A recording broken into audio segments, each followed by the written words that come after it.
Olá, estudante, como vai? Espero que esteja bem. Eu sou Giorgio, professor de língua portuguesa do 9º ano, e hoje nós estamos aqui com a nossa colega Mariana, que vai fazer a interpretação de livros para nós. Olá, Mariana, tudo bem? Gente, na aula de hoje, nós vamos falar sobre a língua falada, conceito e preconceito. O cronograma para o nosso primeiro bimestre, hoje nós estamos encerrando com a última aula, a aula 4.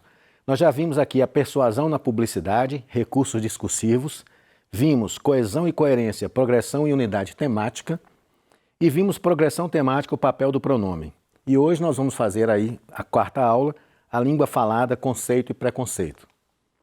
A habilidade para a aula de hoje é reconhecer, considerando a situação comunicativa, as variedades da língua falada, o conceito de norma padrão e de preconceito linguístico. Então, o nosso objetivo é que a gente, em situações de língua falada, em situações comunicativas, que a gente possa reconhecer as variedades da língua falada, que a língua falada varia muito, o conceito de norma padrão e de preconceito linguístico. A língua falada e a língua escrita. Já que nós vamos falar de língua falada, vamos ver o outro tipo de língua, que é a língua escrita. Então, a língua falada e a língua escrita são duas formas distintas de comunicação que coexistem e se complementam em nossa sociedade. Ambas desempenham papéis essenciais na transmissão de conhecimento, cultura e experiências humanas. Então, realmente a língua, tanto falada quanto escrita, é a maneira do ser humano se comunicar. Língua falada é uma língua dinâmica, fluente, ela flui de acordo com o que a gente está falando. Ela é imediata, acontece aqui, está acontecendo aqui, enquanto eu estou falando, nós estamos aqui, está acontecendo uma língua falada, E ela é adaptada ao contexto e à audiência, Nós poderíamos estar aqui conversando, então eu falo, você fala, outro responde, o outro fala um barulho, faz um barulho lá, ou seja, de acordo com o contexto de audiência, a língua vai acontecendo. A língua falada, ela permite a interação direta e a expressão de emoções, porque se nós estamos conversando, a gente tem muita questão do corpo, do olhar no olho, do face a face, então você percebe emoções na entonação da voz, Eu poderia falar assim, para você abrir uma porta, Eu poderia falar assim, abra a porta. Eu poderia falar a mesma expressão assim, abra a porta, tá vendo? Houve uma diferença de entonação. Como que eu vou levar isso para a língua escrita? Nós vamos usar na língua escrita os sinais, a pontuação, para que a gente possa dar dinâmica, para que a gente possa tentar aproximar o máximo possível das emoções da língua falada, levar para a língua escrita. A língua escrita é mais formal, ela é estruturada, tem toda a estrutura, você não pode escrever, por exemplo, estou falando aqui, aí eu falo assim, por exemplo, pois é, então, isso não vai para a língua escrita, ok? Ela é permanente, a língua escrita ela permanece. Eu converso aqui com você e a gente se despede, e se você não tiver uma boa memória, o que eu falei, se não tiver produzido algum efeito em você, vai se perder no tempo. A língua escrita não, ela permanece. Se eu escrever aqui, você pode nunca mais se lembrar de mim, mas no momento que você pegar o que eu escrevi e ler, você vai dizer, opa, realmente, ele falou isso naquele dia, porque está escrito, registrada, ou seja, a língua escrita registra ideias de forma precisa e duradoura, como eu acabei de falar, possibilita a disseminação de informações complexas e a preservação do pensamento ao longo do tempo. Então, quando a gente tem que ter uma informação mais complexa, que precisa de mais dados, a gente usa muitas vezes a língua escrita porque ela traz para a gente dados e pesquisas, E ela permanece, ela preserva o pensamento daquele momento do que estava se falando, do que estava se escrevendo no caso, por mais tempo, Porque enquanto estiver escrito lá, vai estar valendo, ok? Bom, vamos ver aqui um exemplo de língua falada transformada em língua escrita. Imaginamos aqui uma situação de um incêndio, tá vendo lá? Houve um grande incêndio na floresta. Um oficial dos bombeiros foi conversar com um morador. Então estava ali, ele começou a controlar o incêndio e foi conversar com o morador daquela região. Vamos ver aqui o trecho da conversa do oficial com esse morador. O oficial disse, o que aconteceu aqui? Bom, o oficial de bombeiro, gente, ele foi lá para saber o que aconteceu, depois ele ia relatar para os comandantes dele o que aconteceu. Ele ia escrever um relatório dizendo o que aconteceu.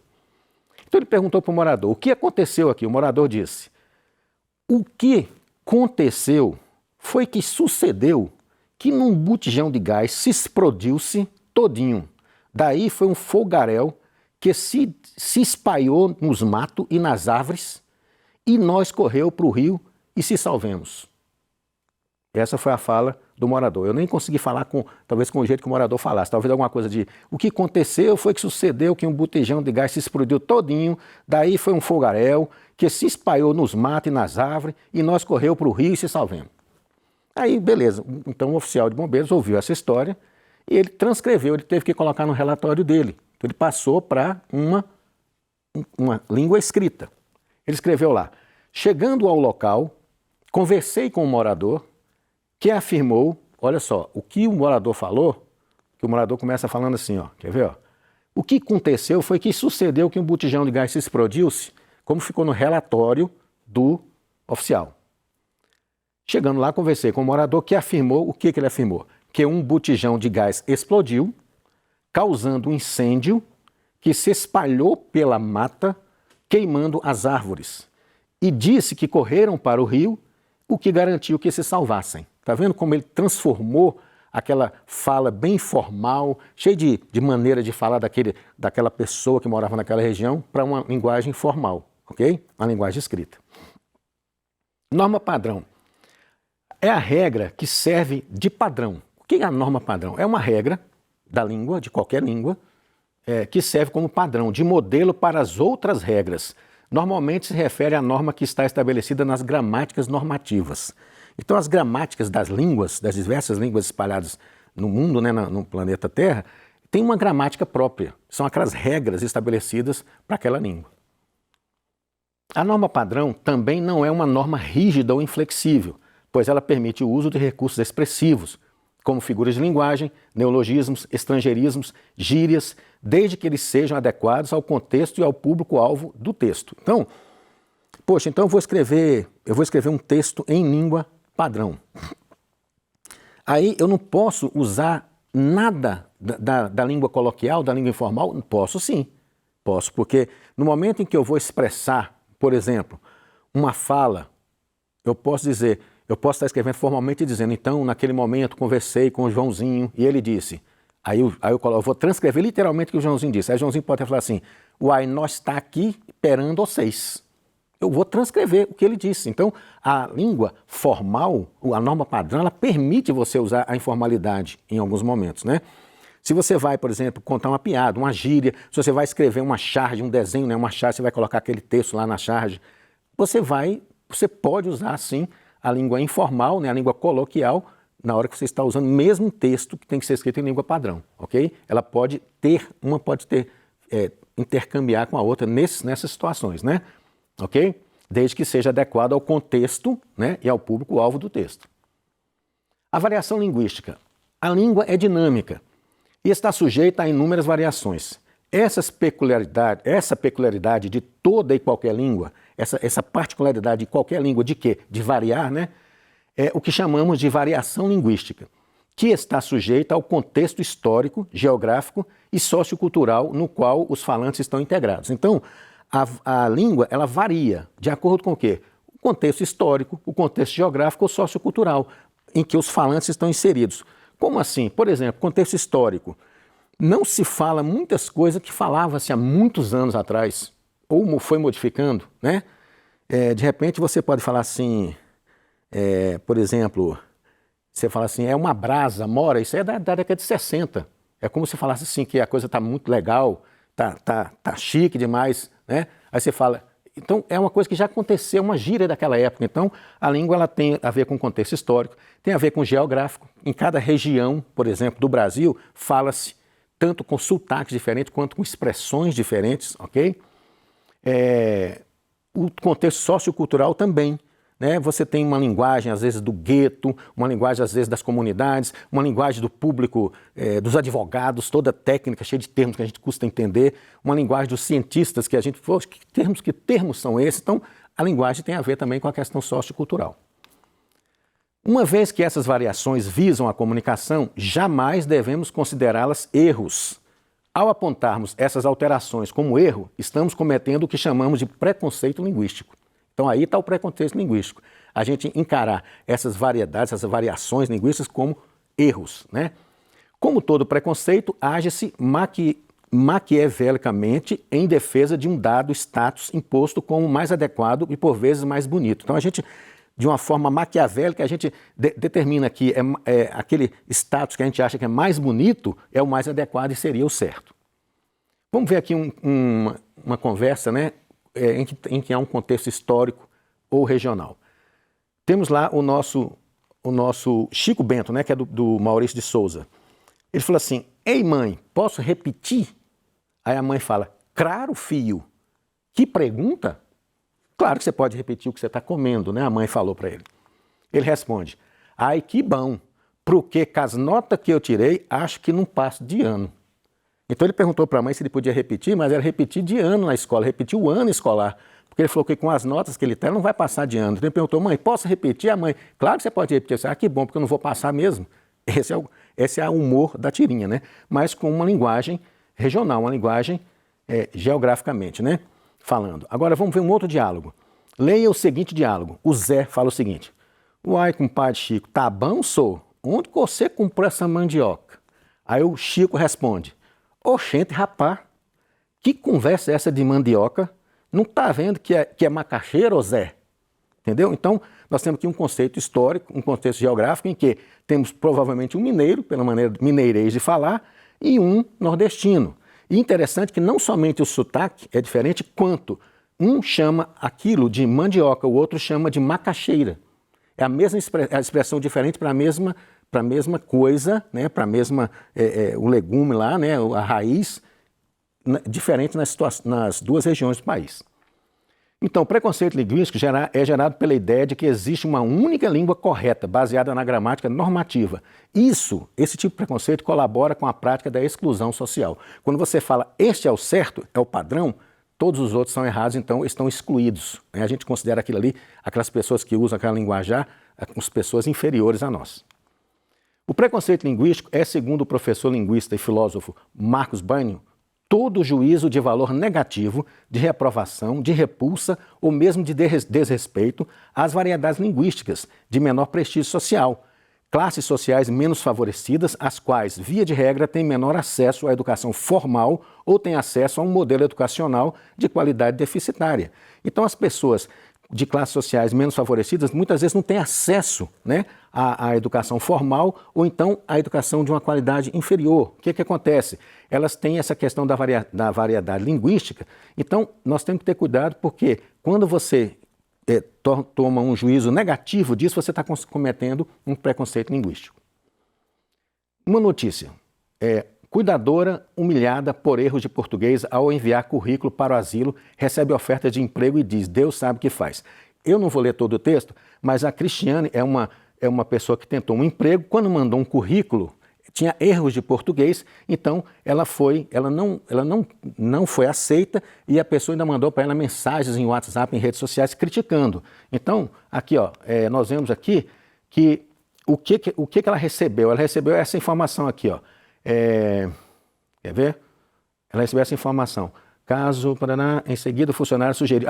A funcionária sugeriu que a Cristiane fizesse um curso de português e disse que é por isso que ela não arrumava trabalho. Então, assim, faça um curso de português. Falou para Cristiane: você não vai arrumar um emprego aqui não, seu currículo está cheio de erro de português, você podia fazer um curso de português, quem sabe que é por isso que você não está arranjando emprego. Então, um preconceito. Né? Nem viu se a pessoa tinha qualificações boas e técnicas para aquela função que seria cuidadora, né? De idosos, no caso. Ela foi humilhada e não teve um emprego garantido, ok? Depois vocês podem ler assim, de uma forma mais completa nos slides que vão ficar à disposição, tá? O professor linguístico e filósofo Marcos Banho, já falei isso aqui, ele afirma que o preconceito linguístico é gerado pela ideia de que existe uma única língua correta, né? Baseada na gramática normativa, como eu já tinha falado isso antes. Então, isso colabora para a exclusão social. E leia o seguinte trecho de uma notícia. Vamos ver essa próxima notícia.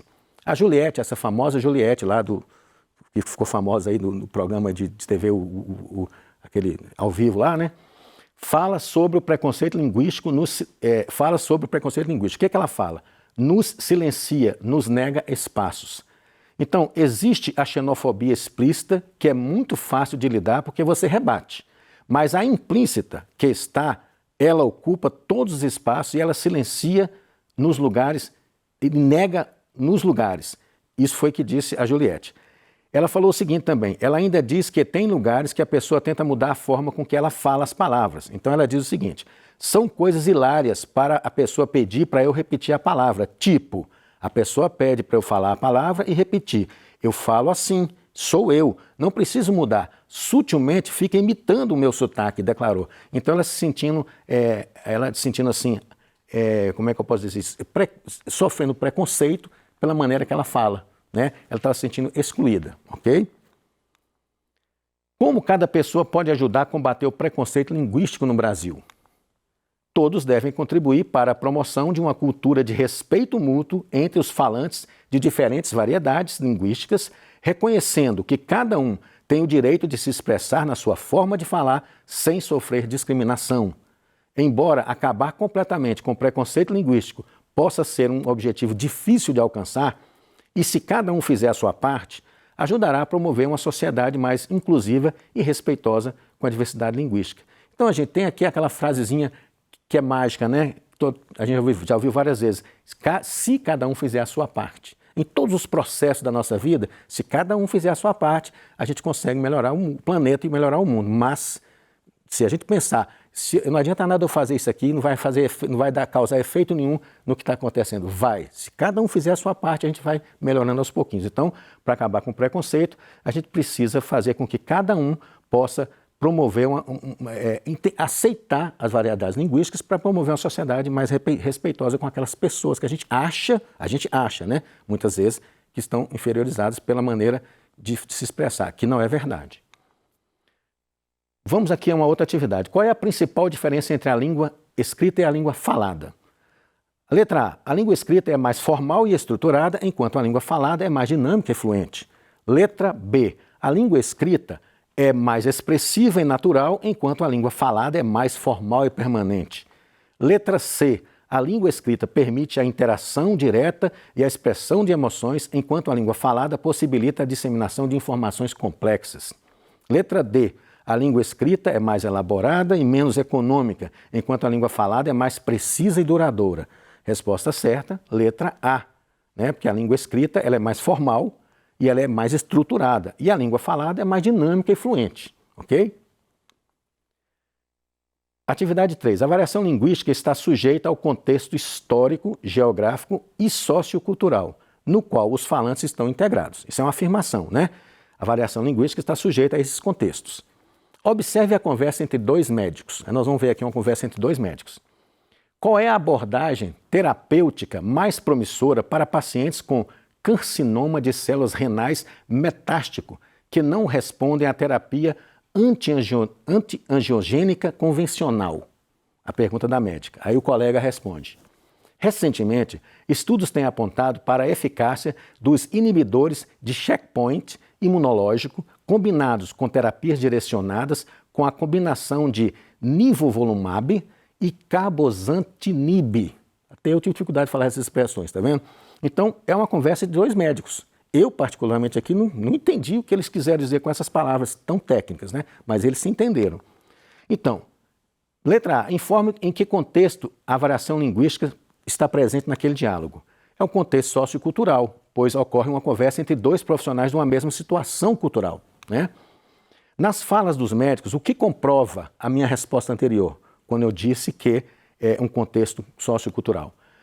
Bom, o que comprova é o seguinte, o uso de expressões técnicas específicas da classe médica que diferenciam esses profissionais de outras pessoas que não possuem o mesmo conhecimento da cultura dos médicos.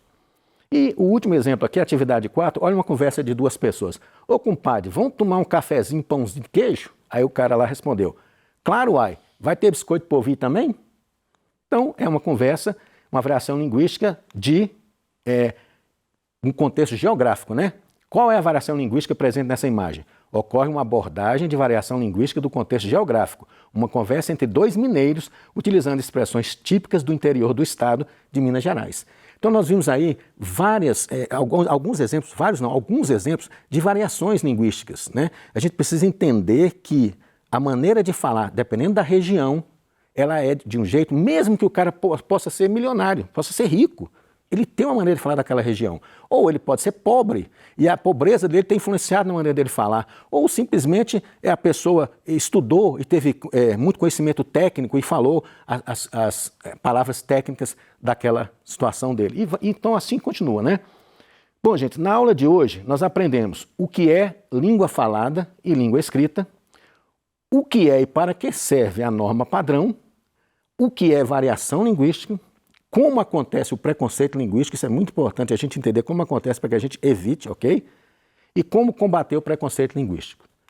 E aí, na próxima aula, nós vamos ver sentidos múltiplos desvendando a polissemia, ok? Está aqui as nossas referências da aula de hoje. E eu quero agradecer a você e dizer sempre que estudar é conquistar. Estude para que você possa conquistar. E até a próxima aula. Muito obrigado. Um abraço a todos.